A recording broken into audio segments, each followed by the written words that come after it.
podcast and Amplify listeners. Welcome back to the show. This is a very special bonus episode because this is my very first podcast takeover episode. So never done this before. No one's ever come on and taken over the show. So what that will look like is I am speaking with the fabulous Sarah Khan about her new podcast that she just dropped. And we'll chat a little bit about that episode. She was actually a client. We worked together to get this podcast out and into the world. I love it. I've been waiting each week for episodes. I think this is week 3. And then you'll get to hear the entire episode from her podcast. It's called Why Entrepreneurship is Broken. I think it's a perfect episode for this audience. I love Sarah's fresh take on entrepreneurship in general. So without further ado, Sarah, welcome to the show. Thank you so much. And what a wonderful intro. Thank you. So tell us a little bit about yourself, about your business. So my business is called Corporate Rehab Strategic Consulting, and I am the Chief Ease Officer to high-achieving women, generally women who have left the traditional workplace to take up space as entrepreneurs. I've been in business for over 20 years, and this particular sort of entrepreneurial journey, it just kicked up so many things for me that I had brought over from the corporate space, and so everything just kind of worked out the way it did, and I thought, okay, these are the things that I have to overcome in my life and in my mindset to be able to have a viable business that allows me to thrive. And what I started to see was patterns in other women who'd left traditional workplaces to start entrepreneurship. And there was just something there. And so now I work with those women to help rehabilitate the beliefs and the behaviors that they brought from the workplace into their businesses so that they can actually have a business that not only allows them to thrive, but allows them to be free. And that includes freedom from all of the online nonsense that we are bombarded with on a daily basis. And so what I say is I help women liberate themselves from the hustle-focused status quo of entrepreneurship to find the simplest path from where they are now to where they want to be. I love that. And so that really lends into the name of your podcast, which is Business Blasphemy, which Yes. When we were first having our initial chats, when you said that name, I'm like, oh, I love it. I love this. Just challenging the status quo. I think you're really good at helping us to think about these norms in entrepreneurship that shouldn't be, right? That we maybe carried over from corporate, or just kind of everyone is out there saying the same thing. But if we really stop and look at it, it's kind of like, why? And why are we doing the things this way? And I like that your perspective is not only fresh, it is challenging the status quo, but it's not in a way that's how some people just kind of shout things out because they want to be the opposing, contrarian voice. And you're like, is there a lot of substance there? I'm not sure. I think it's just clickbaity, but I know in our conversations and in these episodes that I'm listening to, I'm like, there's a lot of intention behind what she's saying. There's a lot of common sense, and just I just feel like, we need that voice. We need someone to help us think about things differently and kind of remind us to prioritize ourselves, think about just things in a different way. So tell me a little bit about, I guess, that driver behind your podcast. Well, when I started the podcast, I'd had the idea for the podcast for years, and we can talk about that later. But for me, what was really challenging as I was building my business was this idea of you either have to do it this way or this way, and there's nothing in between. And so it's either, full on hustle, or it's we've got to step into our feelings and lead from our hearts, which, both of those pieces are valid in the right context. And it started to get really frustrating every time I was wanting to do something in my business and was just told by coaches and consultants and other people in the space, quote unquote experts, that this was the only way to do it. And it didn't allow space for me to tap into my values. It didn't allow space for me to try to do things differently. So a lot of what I talk about is I'm not saying any one way is right or wrong, because obviously those tactics work and they've brought people, money, but we are changing as a society. And really the MO of my podcast and all of the work that I do is just allowing a different perspective, allowing space to look at the common mainstream advice that's out there and think, okay, does this align? Does this actually feel good? The first few years of my business, I was doing what everybody told me to do, and none of it felt good. And because it didn't feel good, I didn't implement it properly. I didn't implement it fully. I didn't stand behind it. My messaging was weak because I didn't believe it myself. And instead of being given the space to evaluate that messaging or, the tactics I was being told, I was told I didn't want it hard enough, or I wasn't trying hard enough, or I had mindset blocks. And that kicked up a ton of imposter syndrome, which didn't make sense because I was coming into this space with 20 plus years of experience in business. And so for me, it was asking myself, where's the disconnect? And that's really where everything kind of sprouted from. And now it's just hopefully, starting a movement, trying to get people to change their perspective. Yeah, I love starting movement. So tell me about, I mentioned that we worked together and it was a great experience in my opinion. It was. And so tell me what you were struggling with when we first started talking and what kind of led you to seek out support. Oh gosh, I have wanted to start a podcast for a long time. If I'd had the information that I have now, I probably would have started this 3 years ago. But I think that was the thing. For me, it was, I don't want to start something just for the sake of starting it. Just like I don't want to make statements for the sake of being, contrarian. And so there was a lot of uncertainty around, how do I actually set it up? I don't want it to be weak. I don't want it to be something that I just give a half-hearted start to, and then 5 episodes in, I bail because it's not fulfilling me or it doesn't feel right. And so it was, that classic tactic of I'll wait until things make sense, and you just keep waiting and waiting and waiting. And we met through Success Revolution Society. And shout out to SRS. Absolutely. And I just loved your vibe. I loved just everything about you felt like I like this person and I need to know more about what she does. And when I learned that you worked with entrepreneurs on podcasting, it was a no-brainer. I had to learn more about what you did. And I think the best thing about working with you was the validation that I was ready. I'd been ready for a while. I just needed to pull all of those nebulous thoughts out of my head and put them down on paper. My biggest fear was I don't have enough to talk about. And I still sometimes wake up in the morning and go, what am I going to talk about this week? And I go back to this incredible spreadsheet that we created together that has over 30 ideas that I could easily talk about. And that for me, I think you provided so much value in our work together, but that was probably the one piece that just made me go, oh, this was so worth it. Because I had like a year's worth of content mapped out, and you did it so easily that honestly, you're a freaking genius. Oh, you're making me blush. You're so sweet. And yeah, isn't that funny? Like different people, that's like the one thing that they get from that experience. But you're right, like having that space to just brainstorm, and it kind of sounds simple, but it's like, sometimes you just need someone to hold the space. You need to, it helps to know that the person doing that with you is a creative person. And, they get where you're coming from. They get your ideas. And it's like, all of a sudden it's like, yeah, it's kind of easy to get to a year's worth of content ideas. And so it was also funny to me that you weren't sure, and not funny, like, haha, but like, I was like, wow, she doesn't like hear that her voice is really, because like when I listen to people, I guess because of what I do, I'm always kind of like have an ear, like, oh, like sometimes I'm like, oh, they would be really good at a podcast. And you're definitely one of those people.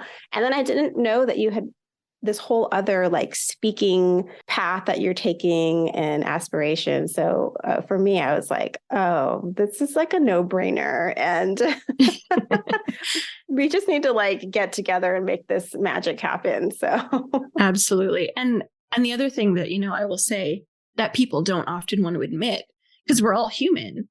The other piece of it was the validation that I could do it. right? That I had the voice, that I had the ideas, that and being able to see it come together in the way that really aligned with who I was and how I wanted to do it, but also balanced with, advice about, well, this is going to work better, or it should be done in this kind of way. And not because that's what you said, but because here's the stats behind it. Here's, the actual tangible proof about this working more than this. And so there was a lovely balance in the way you held that space. You allowed me to explore what I wanted things to sound like and look like, tempered with, and this is what works in the podcast space.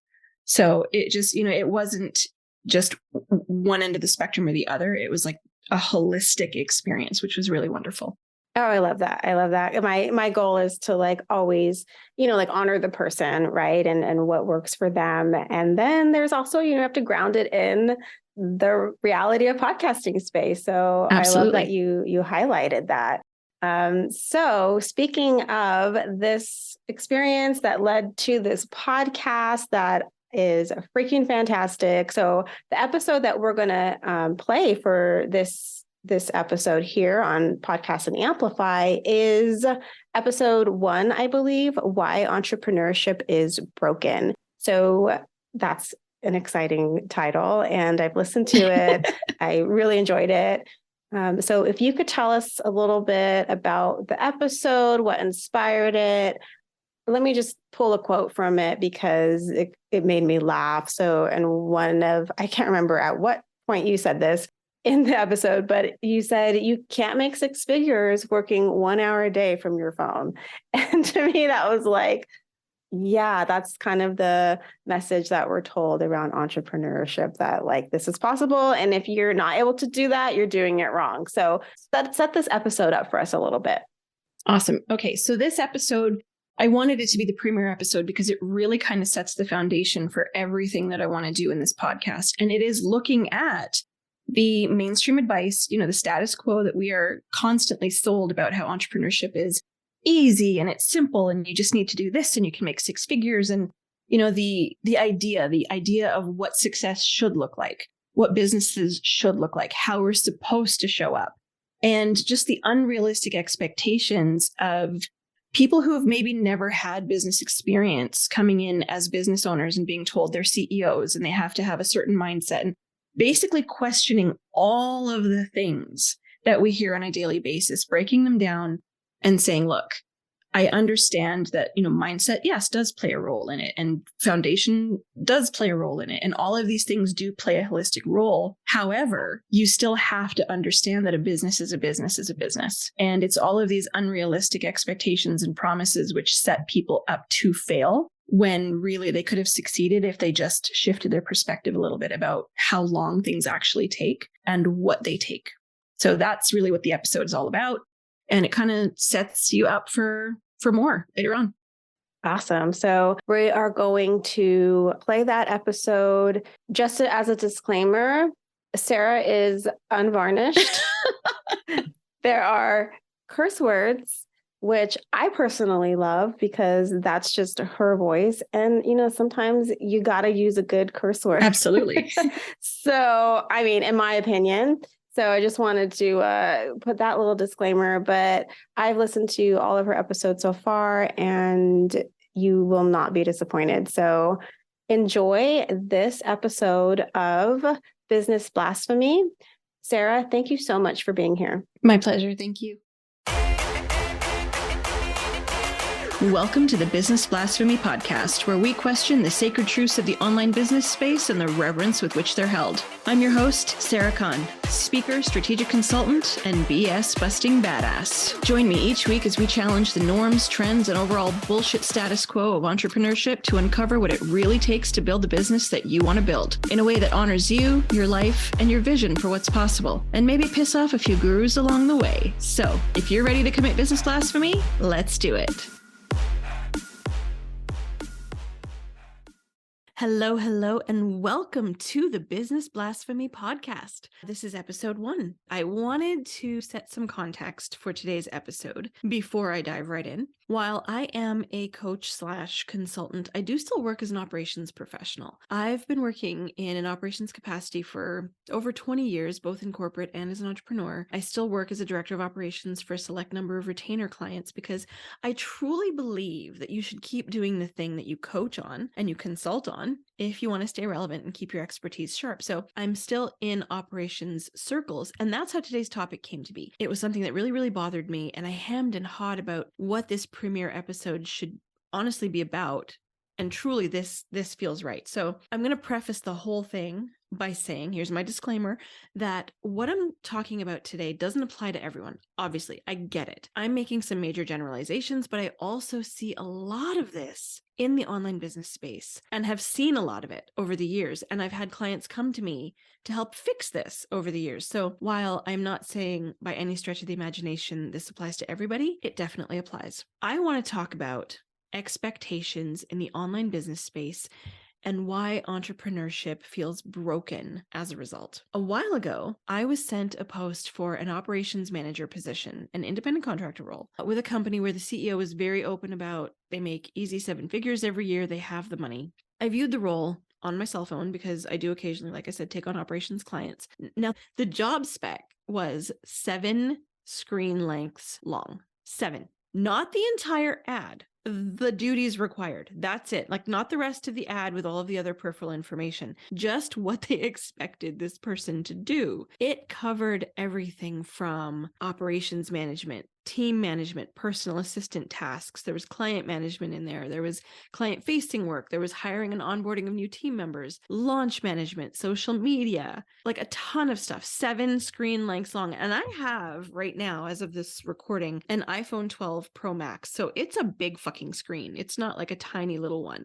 7 screen lengths. And the pay for this role was $15 an hour. They wanted the moon and the stars for what some college kids could make at the average part-time job. And this isn't as uncommon as you think. It's no secret to many operations professionals that the reality of how much time, money, skill it takes to support the building and running of a business is lost on a lot of new entrepreneurs and a lot of established ones too. And that's not necessarily their fault, right? If you're new to business, it's not something you would know unless you had experience in it. So I'm not blaming anyone for not knowing what they don't know. What I have seen too often, however, is established business owners, some big names supporting this kind of business practice, little pay for the moon and stars. And then they say that it's okay on any level. They encourage it. They practice it. This sparked a lot of conversation in my circles recently, both offline and online. And it really, really bothered me, especially in light of some of my peers leaving entrepreneurship recently to go back to roles in the traditional workplace. Now, there's nothing inherently wrong with that. But in the context of this conversation, this particular topic, it's not ideal. So that's why I want to say that. The feedback that I got from all of these conversations encouraged me to share this topic today. And I'm calling it my State of the Union of entrepreneurship. It's unfiltered, it's uncomfortable, but it's absolutely necessary. So buckle the fuck up. Here we go.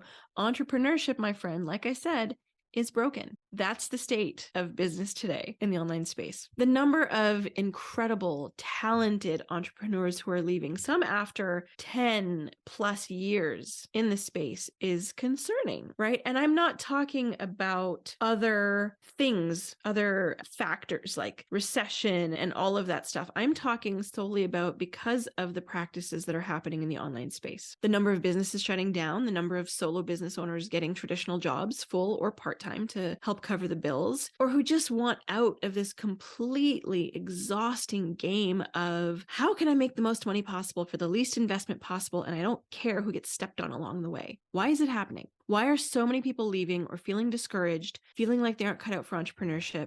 Well, the reason I think many of us feel disillusioned and exhausted stems from the unrealistic expectations by other entrepreneurs who have no idea what it actually takes to run a business, a legitimate business, because they hear from these gurus, these experts who tell them that this is how easy it is. 4-day work week, 4-hour work week, whatever the fuck that book was, right? And so you have this new generation of entrepreneurs who don't want to hear about how a business plan is important, how sustainability is key, how mission and vision are critical, and understanding that values play a role in your business longevity, and understanding how to actually embody those values, right? How you need a realistic strategy. Here's the thing, realistic is a dirty word in entrepreneurship. The minute you start talking about realistic, someone's going to get, pissed off. They're going to try to fucking gaslight you into thinking your mindset's a problem, or that you don't want it bad enough, or you need to try harder, or you're not willing to do the work, blah, blah, blah, blah, blah. I hear this all the time. Realistic is a dirty word. Okay, I'm going off on a tangent. Hold on a second. Where was I? Oh yeah. We have this new generation of entrepreneurs who don't want to hear how you can't make 6 figures working 1 hour a day from your phone. It's not possible. I don't care what the marketing says. How those of us who are here to help entrepreneurs build a legacy business, and I'm speaking on behalf of operators and implementers, we want to help you build a business that's actually going to help you achieve your financial goals and survive past the 3-year mark. We are sick of hearing we have mindset issues or abundance blocks because we actually understand what it takes to build and grow a business. Because we are a culture of I want it now, I want it all, and I want it for little to nothing. There are so many business owners who don't actually want to put in the work, and they see the smoke and mirrors, flashbang marketing that promises them the moon and then delivers a shit sandwich as the authority. And that tactic is everywhere, and it preys on the desperation of people who start businesses because they really need to make money and they want their businesses to work. And I was in that position several years ago. I left my job. I had a business. I really needed it to work. So I feel that. I understand what that feels like to want to believe that all of these claims that, big fancy celebpreneurs are making are real. And what I've learned is that there's an impatience in the space, an impatience that is nurtured by a lot of the rhetoric being shared by a lot of coaches about collapsed timelines and how you can work less and make more. When the reality is that's not always possible for entrepreneurs, especially in the early years of business. Or how pivoting frequently is the way to bust out of a rut, or, when a launch doesn't go as planned, just switch it up. The reality is some business owners don't want to wait for shit to work because so many people are telling us we shouldn't have to. And this then becomes the problem of operations team members, implementers, whether it's a VA or an ops manager or an OBM or an integrator, whatever the fuck you want to call them.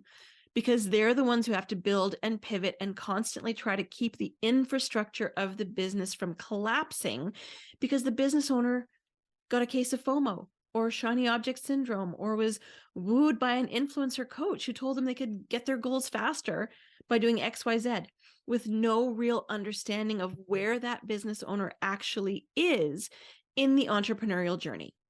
What stage are they at? What stage is their business at? Because everybody wants their 10K in 10 days, their 5-figure months, their 6-figure years, but they aren't truly willing to work and wait for it because that coach with the Louis Vuitton handbag and the Range Rover sipping champagne in the pool over on Instagram has convinced you that you just need to high vibe, charge double, and you too can be just like her. That's creepy, right? That voice is creepy. I'm sorry. I didn't mean to do that. And that feels so much more fun and so much more easy than actually doing the hard work. Strategy, planning, financials, metrics, tweaking and trying again, really working on your offers and selling them consistently for months, not abandoning them the minute they don't work. Doing the stuff that is boring as shit. That's what's going to make you money long term, consistently without having to constantly pivot and hustle. Also, what many business owners don't realize is that so many of those celebpreneurs who make 6 to 7 figures are also spending an almost equivalent amount of money on team members, marketing, ads, systems, every single year just to keep the bus running. And they've been at it for years. They have been at it for years. They're not talking about the 5, 10, 15 years they've already been in business. They're talking about this last year when it finally all came to a head and they started making money. They want you to believe otherwise because it's way sexier to think they went from 0 to 60 in under 6 months or under a year. And the lack of transparency around those numbers is beyond unethical at this point.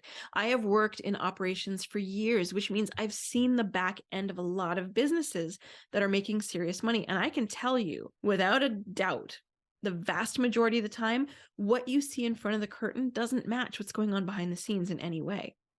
There's a lot of back end systems chaos, if they even have systems, because a lot of them are winging it. and, shit could collapse at any moment, which is why they have a vibe of hustle and urgency all the time. You see a lot of high turnover, and often, not always, right? This isn't me painting everyone with the same brush, but a lot of the time you've got unhappy and underpaid team members who are often going to take the blame when things go wrong or don't go as planned, because the business owner is unwilling to acknowledge that it's their decisions that drive the bus. Their team is just keeping that bus running. And it's that lack of understanding of how much work actually goes into building that bus that gets you $15 an hour roles that ask for everything under the sun. And that is just plain unsustainable for operations experts. They can only work so many hours in the day because they're implementing. And if they're not making enough money, they're not going to continue. That's obvious. I had a coaching client once who was working in an ops role for a business, and the owner asked the team, to build an entire product funnel for a launch. And it took the team probably 2 to 3 weeks to get it built. And then on a whim, right before the launch, decided they wanted to change how the upsell worked and how the funnel was structured, which also then required the writing of a whole new series of emails in their nurture sequence. And they were shocked when my client told them it would push the launch back another week or 2 weeks because the copywriter would have to put in another bucket of hours to fix all the emails.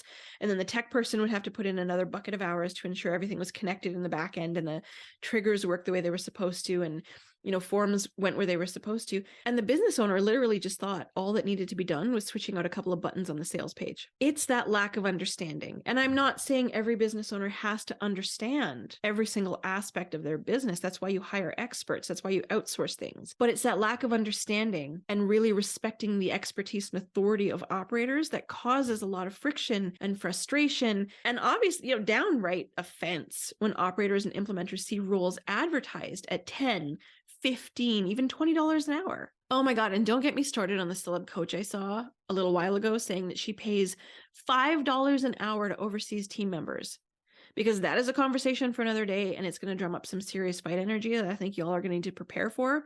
So we're not going to do it now, but man, did that really grind my gears.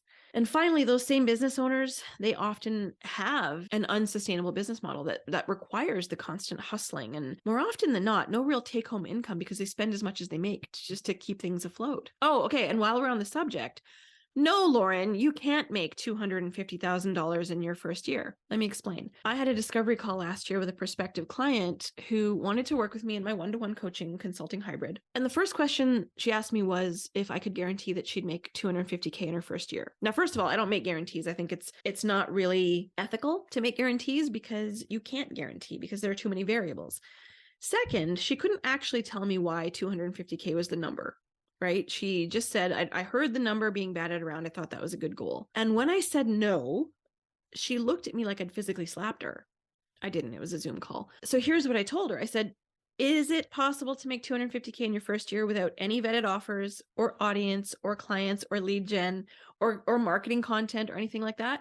I'm not going to say it's impossible. It's everything is possible, but it's highly unlikely. And if you do manage to make that much money in your first year, you will likely have invested the same amount or more just to make it in the first place. So then I laid out a plan for the 3 months that we would initially work together and explained, we've got to build a solid foundation. We've got to figure out where your expertise is, what offer your particular audience is looking for that highlights your expertise. We'd create a simple marketing strategy, and then we'd start working and testing to get clients in the door to help test her offers. Never heard from her again because it was going to take 3 months, 6 months, 9 months, whatever. Because I wouldn't promise anyone I'd help them make that much money in their first year. I would never do that. I don't think anyone should. But the simple fact is she's not alone in her expectations or her definition of what a successful year looks like without an understanding of what it takes. It's not unusual. And friends, that is the sad part. Did you know that if you talk to any enterprise center or chamber of commerce about what it actually takes to build a successful business, they'll tell you straight that you are not likely to take a profit for the first 3 years. 3 fucking years. A profit, as in money, left over after your expenses are paid and maybe a salary. That's why so many entrepreneurs tend to leave at that point in the journey, because you go 3 years, right? A lot of them leave or dissolve the business because that 3-year mark, that's a long time to go without making serious money. But that's what no one wants to hear. That kind of talk is blasphemous. It goes against the tenets of the cult of entrepreneur guru, which I'm sure I've, been banned from ever receiving an invite to, and I'll sleep just fine. Thank you very much. That kind of talk means I have no faith, no ability, no talent. I'm low vibe. My chakras aren't aligned. I have mindset issues. P.S. My mindset and chakras are great. They both get regular love and attention. It says not likely to make, okay, the advice from the chambers. Not that you absolutely can't. But again, are you going to hustle for it? Are you going to continue hustling and living in a feast or famine mode where you make money sporadically and it's not consistent and you don't know if you're going to make money this month or not? Or are you willing to build a solid foundation and slowly make consistent money because you have a realistic plan with realistic expectations? Now, you may be thinking, why does this bother you so very much? Why is it getting you so worked up? Because we're all also told that people who complain about the status quo are stuck. I am tired of new entrepreneurs getting fleeced, putting all their money and time and energy into something that is not sustainable, not long-term. I'm tired of people being told they don't have to invest in the unsexy stuff, that it's not necessary if they just tweak their mindset or take this program or invest in a team member or just launch a fucking course or program without any real clue as to how any of that's going to help or cost. Too many business owners don't know how to truly run a business that is still going to be here in 3 to 5 years. And too many are not willing to pay people who can actually help you run a long-term, sustainable, quality business what they actually deserve, given their expertise, their knowledge, and integrity. The whole fucking culture needs an overhaul because we are a culture that doesn't value value. We are a culture that doesn't value longevity and quality. And look what it's doing to us. How many of us are actually making a profit consistently? How many of us are actually paying ourselves a salary? How many of us are a year into our business and beating ourselves up because we're still only making a few $1,000s a month, not 5 figures or 6 figures, if that, right? How many of us are happy and not stressed every single day, wondering how we're going to hit our goals? Goals that we haven't even set based on what we want and can actually do given the realities of our lives, given our capacity. I see this with a lot of moms who are working businesses. I have drop off and pick up every day. I don't have a solid 8 hours every day to work on my business, nor do I want to. I left corporate for that reason. I want to be able to have flexibility. And so I'm honest and realistic about how much time I have every week and what that means in terms of the number of clients I can serve. How many of us actually have a plan? And I'm not talking about a launch plan or a marketing plan. I'm talking about a business plan. Look, I want you to succeed. I truly, truly do. So much so that it's getting me worked up. And I've done this whole episode, right? Because I know how it feels to want to succeed so badly and take back control of your life. But please, my friends, stop treating realistic like it's a dirty word. Take stock and make a plan. Understand what it really and truly takes to build the business that you want to build, the money that you need, the time that you need to get things done, the steps that you need to be taking, truly taking, and which ones you can skip without detriment. Oh, and the support that you actually need. Find people who are willing to tell you the hard truths and then be willing to actually hear them and willing to pay them. So if I had to give you an action step at the end of all of this, it's to find time in these early months of the year to do the work, really digging into defining your mission, your vision, your values, what you stand for, what boundaries you want to set, what your actual financial goals are or should be. Uncover why you do what you do and who you want to serve. Lay the foundation of your business before you start worrying about creating a course or a program or a membership or launching a collective. Build the foundational pieces that are going to allow you to grow and pivot and make consistent income without hustling, without unnecessary stress. Yes, there is stress in business. That's not unavoidable, but the unnecessary stress. Build the foundational pieces that are going to allow you to support your business long-term, no matter what the space throws at you. And if you're already a few years in and all of this is new to you or you haven't done the work, it's okay. It's never too late. And you'd be surprised how much easier everything's going to feel when you go back and do the work. So if any of this has stirred something in you and you want to have a conversation that's a little more in-depth and a little more personal to you and your goals and your business, I'm offering free 30-minute consults in Q1 of this year. It's not a discovery call. It's an actual consult call to help you gain a little bit of clarity and help you identify critical next steps in your business for this year. So head to the show notes, click on the link, and book yours. I'm only offering 47 spaces in honor of having recently turned 47. And as of the recording of this episode, 10 of them are already gone. So go book yours now. There's no strings attached. There's no obligation. It's literally 30 minutes of my time and looking at what your business really needs to focus on this year. Because like I said, I want you to succeed. Because none of us started a business to not succeed at business. So that's all I have for today. Thank you for being here. Thank you for listening to this premiere episode. And I just want to leave you with one final thought. Remember, you can have success without all of that BS. I'll talk to you soon. Welcome back. So did you love that episode or did you love it? I loved it, and I hope that you continue to support the Business Blasphemy podcast. You can check it out anywhere that you are listening to podcasts. And thank you so much for listening to this bonus episode, this podcast takeover episode. To me, that's the joy of podcasting, is the collaborative nature of it, and also the ability to experiment and to try on different things.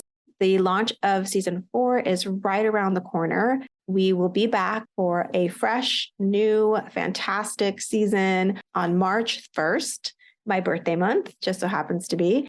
And I'm so excited to be back and to share meaningful conversations with you, with some business owners, leaders, coaches, and then to also share what I've been learning along my podcasting journey. As a podcaster, I'm always stretching and growing, and then I like to share those learnings and those findings with you. So I'll be bringing back those solo episodes as well.